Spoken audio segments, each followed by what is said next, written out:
Olá, queridos amigos e irmãos em Cristo. Estamos aqui para dar sequência à proposta de falarmos sobre o desafio, inclusive, de falarmos sobre a misericórdia divina. Nos encontros anteriores, foi falado sobre a Divina Misericórdia, passando por todo o Antigo Testamento. Depois falamos sobre a Divina Misericórdia no Novo Testamento, de maneira especial os Evangelhos, Jesus como a própria misericórdia encarnada. Lembrando que até o Antigo Testamento, tudo, a própria criação, as primeiras páginas do livro, quando Deus disse, faça-se a luz, faça-se o sol, os firmamentos e as criaturas, tudo isso é fruto da sua misericórdia. Porque Deus, na sua infinita bondade, queria dividir a sua alegria, o seu amor com as suas criaturas. Nós vamos agora dar sequência. Vamos usar de uma santa que teve uma experiência mística sobre a misericórdia divina para podermos falar um pouco mais e dar continuidade a esse propósito e esse desafio sobre a misericórdia divina. Antes, invoquemos sobre nós a luz divina para que tudo transcorra segundo a vontade de Deus. Em nome do Pai, do Filho e do Espírito Santo. Amém. Inspirai, Senhor, nossas ações e ajudai-nos a realizá-las, para que em vós comece e termine tudo aquilo que fizermos. Por Cristo, Senhor nosso. Amém. Nossa Senhora do Rosário de Fátima, rogai por nós. Bem, queridos irmãos, hoje é 13 de maio, para nós católicos, algo muito especial.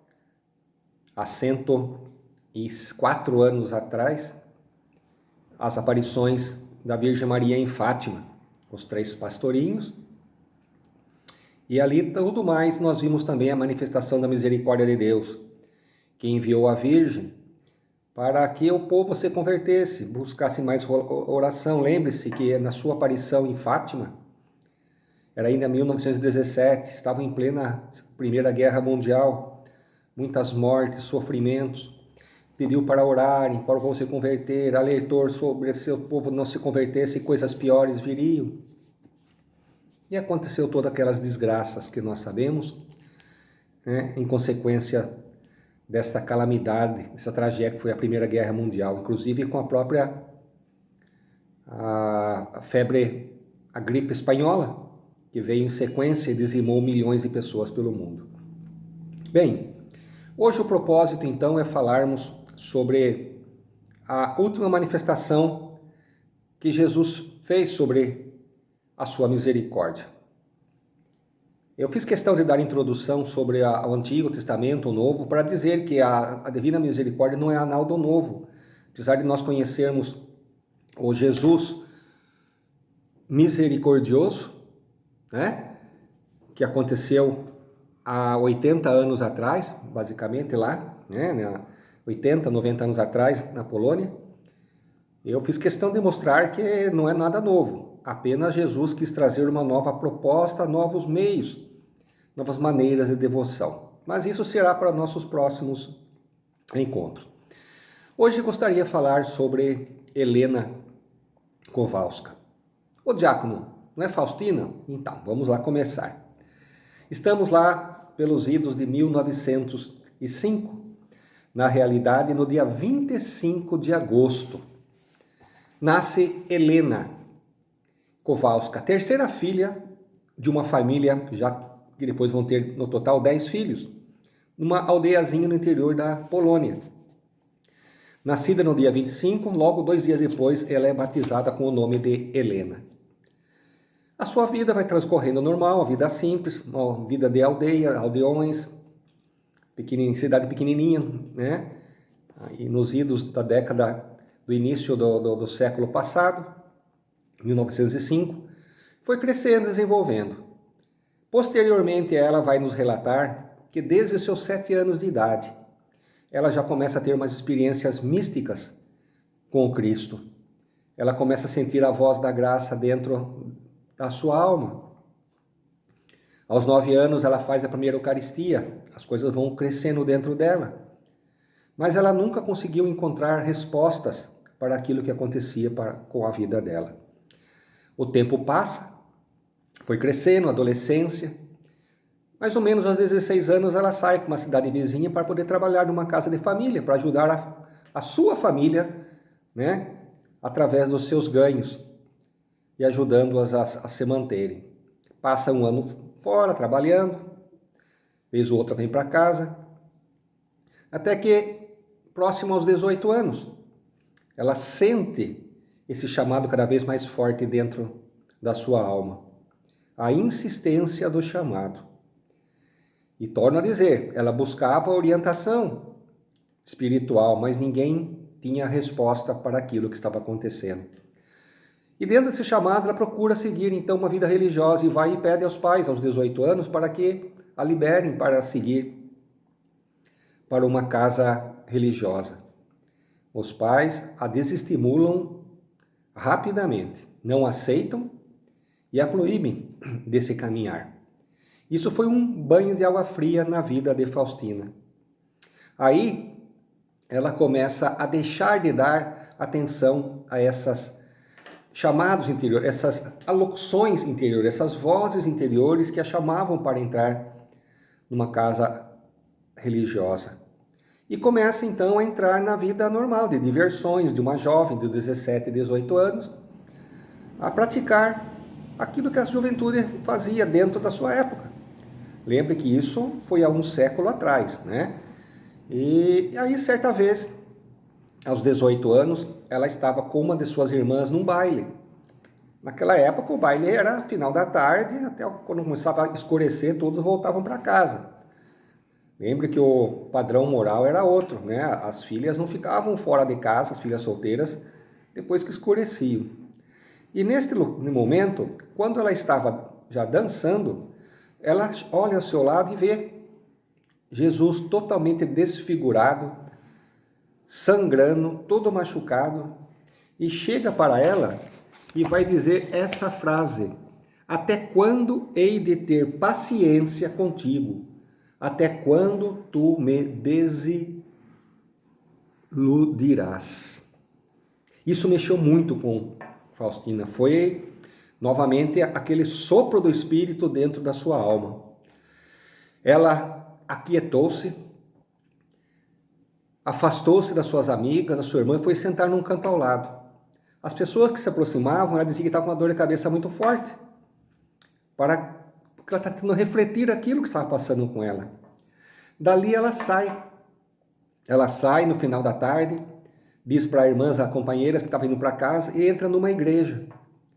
Essa igreja, ela entra e vai perante o Santíssimo, deita, e ali ela pede ao Senhor que faça conhecer o que ela tinha que fazer, porque ela não sabia o que tinha que fazer. Lembre que eu dizia que ela procurou vários conselheiros, várias, né, ajuda espiritual, ninguém pôde ajudá-la. Aliás, isso vai ser também lá para frente, quando ela estiver na vida já religiosa, vai ser algo muito difícil para ela, muito difícil para ela a aceitação das suas visões.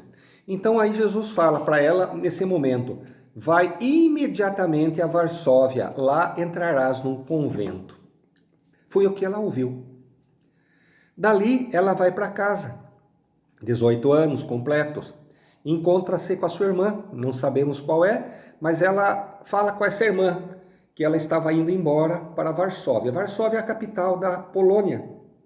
Lembre-se que ela vivia numa cidadezinha do interior. Dali, ela faz uma maletinha com as coisas principais e com a roupa do corpo, embarca num trem e vai para Varsóvia. Aí começa o primeiro drama dela.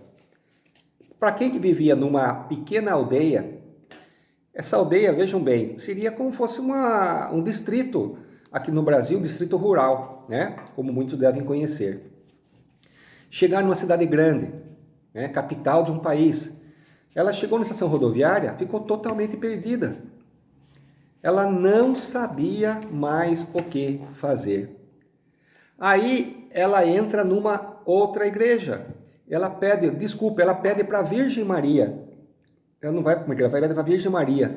Minha mãe, me ajude. O que eu vou fazer? Aí a Virgem Maria vai dizer para ela, né? Dirija-se a um povoado aqui na região, onde você vai passar a noite. Não se sabe ainda, ou até hoje, não ficou registrado em que povoado que foi, como ela passou a noite. sabemos que foi em segurança, com certeza com a proteção dos anjos. No dia seguinte, ela embarca e volta para Varsóvia.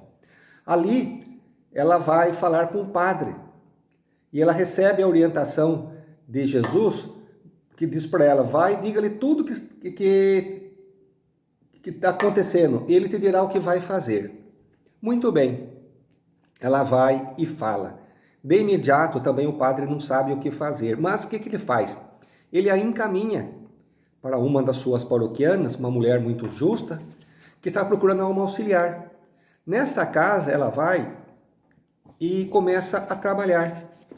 Dali, ela saía para procurar as casas religiosas que a aceitassem. Uma após outra, não sabemos quanta nem quais, não está relatado isso no seu diário, ela vai sendo rejeitada. Até que uma lhe abre as portas. A irmã que lhe acolhe e olha para ela, aí a gente vê toda a providência divina, né? Porque ela vai bater justamente na congregação que Jesus queria que ela fosse entrar. A providência divina é algo incrível. Como eu disse agora há pouco, a noite onde ela passou, em que local, se ela não tinha dinheiro para pagar hospedagem, né? Ela apenas seguiu a voz de Deus e correu tudo bem. Bem, aí ela vai então para essa com essa irmã, a irmã superiora a acolhe e diz para ela assim: vai, depois de uma breve conversa, que eu fosse ver com o senhor da casa e perguntasse a ele se aceitaria. Ela entendeu, o senhor da casa, Jesus Cristo. Ela entra na capela com alegria e perguntou a Jesus: Senhor desta casa, vós me aceitais? Foi uma das irmãs que me mandou perguntar. E ela ouviu uma voz interior: eu te aceito, tu estás no meu coração. Essa é a casa da congregação de Nossa Senhora da Misericórdia, lá na Polônia. É a congregação que ela vai ser aceita, mas não de imediato. Porque era costume naquela época, todos os conventos, quando a pessoa fosse entrar, desse um tipo de um dote inicial, que era para os custeios da sustentação da casa para aquela pessoa que estava entrando, né? Aí depois a produção dela seria lá dentro, mas é só para um início. E ela não tinha esse dote para dar. Então a irmã fala: vai, daqui um tempo você volta. Continuou trabalhando, né? Continuou trabalhando, até que em 1925, aos 20 anos de idade, ela se apresenta novamente no convento, agora no dia 1º de agosto. No 1º de agosto de 1925, aí ela é aceita em definitivo nesta casa. Óbvio que vai fazer o noviciado, as experiências, e depois de acho que cerca de 2 anos, ela faz os votos perpétuos. Então, meus irmãos, nós vimos como foi o início da vida de Santa Faustina. Uma coisa interessante é que a partir dessa data em que ela entra no convento, nunca mais ela teve contato com a sua família. Perdeu contato totalmente com a família, não vai se encontrar mais com nenhum deles. Mas a sua vida, Deus tinha para ela um outro caminhar, um outro caminho, uma outra experiência. E ela, assim, no próximo encontro, nós vamos falar sobre essa apóstola da misericórdia, que através do seu diário, a misericórdia divina em minha alma, vai nos colocar no caminho de como Jesus fez as propostas para ela, para que ela difundisse ao mundo, através das suas propostas, das práticas e do testemunho de vida que ela vai deixar. Vamos então até o próximo encontro. Aí sim, nós entraremos no diário de Santa Faustina, a misericórdia divina em minha alma. Fiquem com Deus, pela intercessão da Virgem de Fátima, que hoje celebramos 13 de maio, e de Santa Faustina, em nome do Pai, do Filho e do Espírito Santo. Amém.